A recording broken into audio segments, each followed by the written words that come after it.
ನನ್ನ ಮದ್ದೂರು ಭೇಟಿ ಕಾರ್ಯಕ್ರಮ ಏನಂದರೆ ನನ್ನ ಚಿತ್ರದ ಸೀತಾರಾಮ ಕಲ್ಯಾಣ ಚಿತ್ರದ ಜನವರಿ 25ನೇ ತಾರೀಕು ರಿಲೀಸ್ ಏನಿದೆ ಆ ಒಂದು ವಿಷಯವಾಗಿ ಪ್ರಮೋಷನ್ಸಿಗೆ ಬಂದಿದ್ದೆ. ಸೊ ಇವತ್ತು ನಮ್ಮ ಸಂತೋಷ್ ಅಣ್ಣ ಅವ್ರ ಮನೆಗೆ ಭೇಟಿ ಕೊಟ್ಟು ಜಸ್ಟ್ ಊಟ ಮಾಡ್ಕೊಂಡು ಹೋದೆ. ಸೊ ನನಗೆ ಭಾರಿ ಕ್ಲೋಸ್ ರಿಲೇಷನ್ ತಮಗೆ ಗೊತ್ತಿರ್ಬೋದು. ಆದರೆ ಮೊನ್ನೆ ದಿನ ನಮ್ಮ ಜಿಲ್ಲಾ ಪಂಚಾಯತ್ ಮೆಂಬರ್ಗಳೇನಿದ್ದಾರೆ, ತಾಲೂಕ್ ಪಂಚಾಯತ್ ಮೆಂಬರ್ಗಳೇನಿದ್ದಾರೆ, ನಮ್ಮ APMC ಮೆಂಬರ್ಗಳೇನಿದ್ದಾರೆ ಎಲ್ಲರೂ ಒಂದು ಭೇಟಿ ಕೊಟ್ಟು ಇವತ್ತು ನಾನು ಇಲ್ಲಿ ಸ್ಪರ್ಧಿಸಬೇಕು ಅನ್ನೋ ಒಂದು ವಿಚಾರವಾಗಿ ಏನು ಪ್ರಸ್ತಾಪ ಮಾಡಿದ್ದಾರೆ. ಬಹುಶಃ ಈ ಒಂದು ವಿಚಾರವಾಗಿ ಪಕ್ಷದ ವರಿಷ್ಠರು, ನಮ್ಮ ರಾಜ್ಯಾಧ್ಯಕ್ಷರು ವಿಶ್ವನಾಥ್ ಅಣ್ಣ ಅವರು ಹಾಗೂ ನಮ್ಮ ಕಾರ್ಯಕರ್ತರುಗಳು ಹಾಗೂ ಜಿಲ್ಲೆಯಲ್ಲಿ ಇರುವಂಥ ಎಲ್ಲ ಮುಖಂಡರುಗಳು ಎಲ್ಲರೂ ಕೂತು ತೀರ್ಮಾನ ಮಾಡಬೇಕಾಗಿದೆ ಇವತ್ತು. ಯಾಕಂದರೆ ಇದು ನನ್ನ ತೀರ್ಮಾನ ಅಲ್ಲ, ಖಂಡಿತವಾಗ್ಲೂ ಇವತ್ತು ಪಕ್ಷದ ಪರವಾಗಿ ಯಾವತ್ತಿಗೂ ನಾನು ನಿಂತಿದ್ದೀನಿ. ಯಾವುದೇ ಚುನಾವಣೆ ಸಂದರ್ಭದಲ್ಲಿರ್ಬೋದು, ಯಾವುದೇ ಸಂದರ್ಭದಲ್ಲಿರ್ಬೋದು, ನನ್ನ ಪಕ್ಷದ ಪರವಾಗಿ ಯಾವತ್ತಿಗೂ ನಾನು ನಿಂತಿದ್ದೀನಿ. ನನಗೂ ಒಂದು ಜವಾಬ್ದಾರಿ ಇದೆ ಇವತ್ತು ರಾಜ್ಯದ ಮುಖ್ಯಮಂತ್ರಿ ಮಗ ಆಗಿ. ಸೊ ಇವನು ನನ್ನ ಚಿತ್ರಗಳು ತೆಗೆದ್ರೂ ಕೂಡ ನನ್ನ ಚಿತ್ರದಲ್ಲಿ ಕಮರ್ಷಿಯಲ್ ಚಿತ್ರ ಆಗಿರುತ್ತೆ, ಅದೇ ರೀತಿ ಒಂದಷ್ಟು ಸೋಷಿಯಲ್ ಎಲಿಮೆಂಟ್ಸ್ ಇಟ್ಕೊಂಡು ತೆಗಿತಾ ಇದ್ದೀನಿ ಚಿತ್ರಗಳು. ಯಾಕೆಂದರೆ ನನಗೆ ನನ್ನ ಜೀವನದಲ್ಲಿ ಚಿತ್ರರಂಗದಲ್ಲಿ ಸ್ಫೂರ್ತಿ ಡಾಕ್ಟರ್ ರಾಜ್ಕುಮಾರ್ ಅವ್ರು ಕೊಟ್ಟಂಥ ಚಿತ್ರಗಳೇನಿತ್ತು ಅವತ್ತಿನ ದಿನ ನಾವೆಲ್ಲ ಚಿಕ್ಕ ಮಕ್ಕಳು ಅದನ್ನು ನೋಡ್ಕೊಂಡು ಬೆಳೆದಿದ್ದೀವಿ ಇವತ್ತು ನಾವು. ಸೊ ಮುಂದಿನ ದಿನಗಳಲ್ಲಿ ಚಿತ್ರರಂಗದಲ್ಲೂ ಇರ್ತೀನಿ. ಸೊ ರಾಜಕೀಯವಾಗಿ ಇವತ್ತು ನಾನು ಬರಬೇಕು ಅಂತ ಏನೊಂದು ಇಚ್ಛೆ ಪಟ್ಟಿದ್ದಾರೆ. ಸೊ ಈ ಒಂದು ವಿಷಯವಾಗಿ ಬಹುಶಃ ನನ್ನ ಹತ್ರ ಉತ್ತರ ಇಲ್ಲ.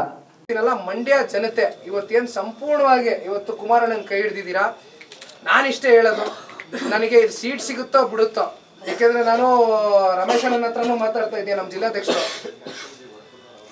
ಏನಾದರೂ ದೊಡ್ಡ ಸಾಹೇಬರು ಅಂದರೆ ದೇವೇಗೌಡರು ಸಾಹೇಬರು ಬಂದು ಇಲ್ಲೇನಾದರೂ ನಿಲ್ಲೋ ಅಂಥ ಪರಿಸ್ಥಿತಿ ನಿರ್ಮಾಣ ಆದರೂ ಕೂಡ ನಮ್ಮ ಸಾಹೇಬ್ರನ್ನ ದೊಡ್ಡ ಮಟ್ಟದಲ್ಲಿ ಗೆಲ್ಸ್ಕೊಡೋ ಅಂಥ ಜವಾಬ್ದಾರಿ ನಾವೆಲ್ಲರೂ ತಗೋಬೇಕಾಗಿದೆ.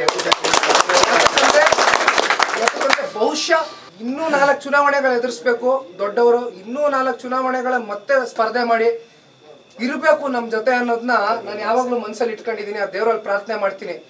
ಬಹುಶಃ ಎಲ್ಲೋ ಒಂದು ಕಡೆ ನಮ್ಮ ತಾತ ಅವರೇ ನನಗೆ ಒಂದು 4 ದಿನದಿಂದ ಕರೆದು ಮಾತಾಡಿದ್ರು. ಬಹುಶಃ ಇದು ಕೊನೆ ಚುನಾವಣೆ ಆಗ್ಬೋದು ದೊಡ್ಡ ಸಾಹೇಬ್ರದ್ದು.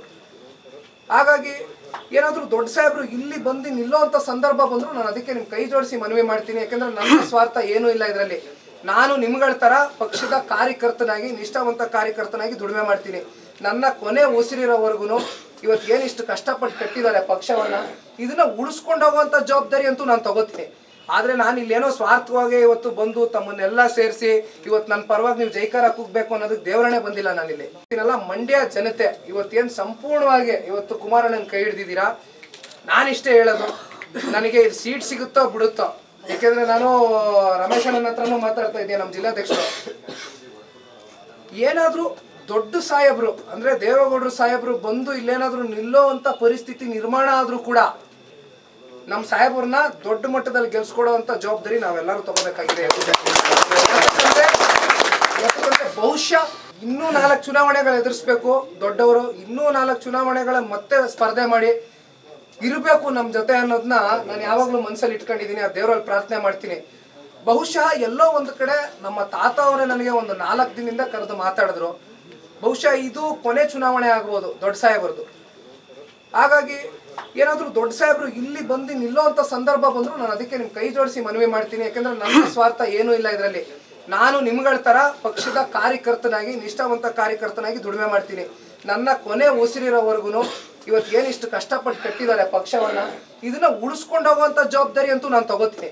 ಆದರೆ ನಾನು ಇಲ್ಲೇನೋ ಸ್ವಾರ್ಥವಾಗಿ ಇವತ್ತು ಬಂದು ತಮ್ಮನ್ನೆಲ್ಲ ಸೇರಿಸಿ ಇವತ್ತು ನನ್ನ ಪರವಾಗಿ ನೀವು ಜೈಕಾರ ಕೂಗಬೇಕು ಅನ್ನೋದಕ್ಕೆ ದೇವರನ್ನೇ ಬಂದಿಲ್ಲ ನಾನಿಲ್ಲಿ.